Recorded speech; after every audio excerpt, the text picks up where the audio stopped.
ఓర్వకల్లో drone city వస్తుంది, తిరుపతిలో space city వస్తుంది, అనంతపురంలో ఎలక్ట్రానిక్ సిటీ వస్తుంది, ఏరోస్పేస్ సిటీ కూడా వస్తుంది. విమానాలు ఎక్కడో తయారు చేయడం కాదు, మన అనంతపురంలోనే ఈ జిల్లాలోనే విమానాలు కూడా తయారు చేసే పరిస్థితికి వస్తారు. ఇలాంటివన్నీ పెట్టి నేను ముందుకు పోతా ఉంటే ఇష్టానుసారంగా గడిచినటువంటి 21 నెలల్లో 20 లక్షల కోట్ల రూపాయలు పెట్టుబడులు వచ్చి 23 లక్షల మందికి ఉద్యోగాలు వచ్చే అవకాశం వస్తూ ఉంది. కడపలో నేనే కడతా, స్టీల్ ప్లాంట్ కూడా వీళ్ళు కట్టకుండా చేతులు చేసిన దాన్ని పూర్తి చేసి ఎన్నికల కంటే ముందే ప్రారంభిస్తాం. ఇలాంటివన్నీ మనం చేస్తే వీళ్ళు రాష్ట్రం మీద పగబెట్టారు. పగబెట్టి ఇష్టానుసారంగా మాట్లాడుతున్నారు. పోయిన 5 సంవత్సరాలు వీళ్ళుంటే 2000 కోట్లు ఖర్చు పెట్టలేదు. అదే తెలుగుదేశం వస్తానే హంద్రీ నీవా ప్రపంచంలోనే పొడవైనటువంటి కాలువ, ఎన్నో లిఫ్ట్ ఇరిగేషన్లు పెట్టి సమర్థవంతంగా చివరి భూములకి చివరి రివర్లకు కూడా నీళ్లు తీసిపోయే పరిస్థితి వచ్చాం. నేను మీ అందరికీ ఒట్టే విజ్ఞప్తి చేస్తున్నాను. పెట్టుబడులు వస్తున్నాయి, ఉద్యోగాలు వస్తాయి, యువత బాగుపడుతుంది. ఇది చూసి ఓర్వలేక వాళ్ళని భయపెట్టే పరిస్థితికి వస్తున్నారు. అమరావతి వస్తుంది, విశాఖపట్నం అభివృద్ధి అవుతుంది, తిరుపతి అభివృద్ధి అవుతుంది, ప్రతి జిల్లా అభివృద్ధి అవుతుంది. ఇది నా భరోసా.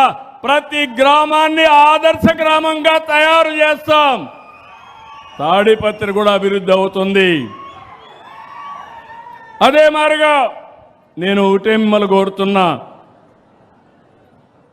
మనకు సేఫ్టీ కావాలి, మన ఆస్తులకు రక్షణ కావాలి, మన ఆడబిడ్డలు స్వేచ్ఛగా తిరగాలి. అవునా కాదా? ఒకప్పుడు మీరు తిరిగారా?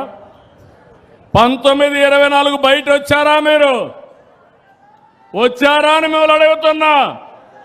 ఈరోజు నేను గ్యారంటీ ఇస్తున్నా, మా ఆడబిడ్డల జోలుకి ఎవరైనా వస్తే అదే చివరి రోజు మీకు. ఖబర్దార్, జాగ్రత్తగా ఉండండి. రెండోది, మీరు స్వేచ్ఛగా తిరగడానికి మీ ఆస్తులు కానీ మీ ప్రాణాలు కానీ కాపాడే బాధ్యత ఈ ప్రభుత్వానిదని చెప్పి కూడా నేను మీకు తెలియజేస్తున్నా. అలాంటి ఉంటే ఈరోజు నేరాలు ఘోరాలు చేసి తప్పించుకోవచ్చని నా మీద నేరం వేసే పరిస్థితికి వస్తున్నారు. నేను ఎప్పుడూ ఘోరాలు చేయను, నేరాలు చేయను, హత్యలు చేయను. హత్యలు చేసే వాళ్ళని మాత్రం ఏం చేయాలి? ఏం చేయాలి? అందుకే తమ్ముళ్ళు, ఆడబిడ్డలు మీరు గుర్తుపెట్టుకోవాలి. నేను తీవ్రవాదుల పైన పోరాడాను. 30 ఏళ్లకు మునిపే పోరాడాను. ఆ రోజు పోరాడితే 2003లో వెంకటేశ్వర స్వామికి నేను పట్టు వస్త్రాలు సమర్పించడానికి పోతా ఉంటే 23 క్లేమోర్ మైన్స్ నా మీద బ్లాస్ట్ చేస్తే దానికే భయపడకుండా మీ ఆస్తులు మీ ప్రాణాలు కాపాడడానికి పూర్తిగా పనిచేస్తున్నా. అలాంటప్పుడు ఇవన్నీ కూడా నేను భయపడే పరిస్థితి రాదు. దేవాలయాలపైన దాడులు చేస్తారు. ఇదేంటని అడిగితే ఎదురు దాడి చేస్తారు. ఇదెక్కడ నీచమైన సంస్కృతిని అడుగుతున్నా. దేవాలయాలపైన ఇప్పుడు తిరుపతి పోయారు మీరు నిన్న మొన్న. ప్రసాదాలు బాగున్నాయా లేదా అని మిమ్మల్ని అడుగుతున్నా. దర్శనాలు బాగున్నాయా లేదని అడుగుతున్నా. బాగున్నాయంటే గట్టిగా చేపట్లు కూడా చెప్పండి బాగున్నాయని. ఆ రోజు ఎందుకు బాగలేవు చెప్పాలిగా సమాధానం. వీళ్ళు ఆ రోజు కావాలని కుట్రపూరితంగా దేవుని ప్రసాదం ఎక్కడికక్కడ కల్తీ నెయ్యితో తయారు చేసి దేవునికి కూడా ప్రతిష్ట పాలు తెచ్చే పరిస్థితికి వచ్చారు. ఇది చాలా దుర్మార్గం అని నేను మీకు తెలియజేస్తున్నా. నేను వెంకటేశ్వర స్వామి భక్తుణ్ణి. ఆ వెంకటేశ్వర స్వామి నాకు ప్రాణభిక్ష పెట్టాడు. ఇది నాకు పునర్జన్మ తప్ప ఇంకోటి కాదు. నేను చాలా స్పష్టంగా అందరూ చెప్తున్నా, వెంకటేశ్వర స్వామికి అప్రతిష్ట పాలు తెచ్చే పరిస్థితి రానియను. ఎవరైనా చేసినా వదిలిపెట్టనని మరొక్కసారి మీ అందరికీ తెలియజేస్తున్నా. కాబట్టి మీరందరినీ కోరుతున్నా, ప్రజలందరూ కూడా ఐకమత్యం కావాలి. జలసిరితో రాష్ట్రంలో, జలధారతో రాష్ట్రంలో ప్రతి ఎకరా భూమికి జలహారతి ఇవ్వాలి. నేను ఈ మాట వాడుతున్నాను. జలధార ఎక్కడికక్కడ ఉండే నీళ్లన్నీ ఉపయోగించుకొని ప్రతి ఎకరాకు జలహారతి ఇవ్వగలిగితే దానికంటే గొప్ప విషయం ఇంకోటి ఉండదు. నేను 30 ఏళ్ళు కష్టపడ్డాను. ఇప్పుడు హామీ ఇస్తున్నా, నాకు కూడా ఒక నమ్మకం వచ్చింది. అన్ని ప్రాజెక్టులు పూర్తి అవుతాయి. మైక్రో ఇరిగేషన్ పోతాం, నీటిని పొదుపు చేస్తాం, నీటిని సమర్థవంతంగా ఉపయోగిద్దాం. నేను మీకు అండగా ఉంటా, మీరు నాకు తోడుగా ఉండి పూర్తిగా సహకరించమని మిమ్మల్ని అందరినీ కోరుకుంటున్నా. రెండో విషయం కూడా మీకు చెప్పాలి. ఇక్కడికి వచ్చినప్పుడు అధికార యంత్రాంగం ఇక్కడ ఉన్నారు. ఇక్కడుండే అధికారులందరినీ కోరుతున్నా, మీరందరూ కూడా జిల్లా అధికార యంత్రాంగం ఉన్నారా? కాన్స్టిట్యున్సీ వాళ్ళు ఉన్నారా లేరా?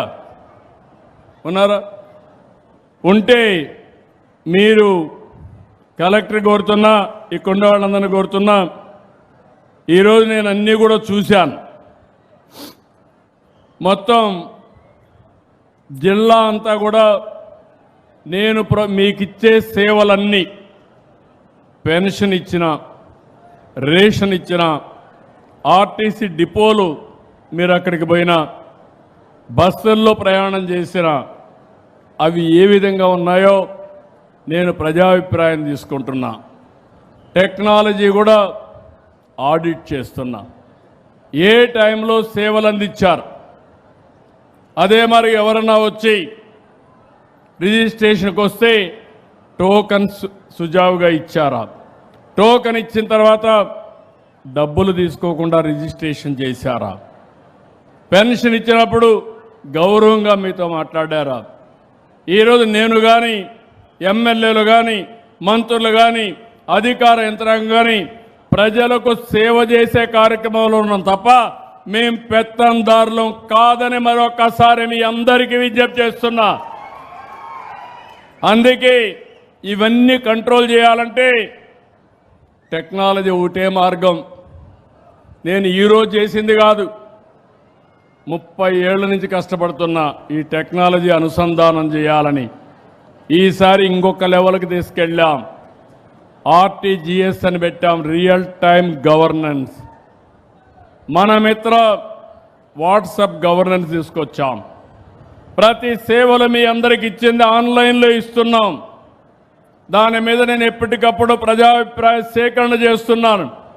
టెక్నాలజీ ఆడిట్ చేస్తే ఈ జిల్లాలో మీరు చూస్తే రాష్ట్రం మొత్తం ఇప్పటి వరకు 73.8% సాటిస్ఫాక్షన్ ఉంది. జిల్లాకు వస్తే 68.4 ఉంది. నేను గర్వపడుతున్న ఈ కాన్స్టిట్యున్సీ వరకు 73.3% ఉంది. దానికి ఇక్కడ పనిచేసే అధికారుల్ని మనస్ఫూర్తిగా అభినందిస్తున్నా. ఇక్కడికి వచ్చినప్పుడు కొన్ని డిపార్ట్మెంట్లు ఉన్నాయి, వాళ్ళకు నేను క్లియర్గా చెప్పాల్సిన అవసరం ఉంది.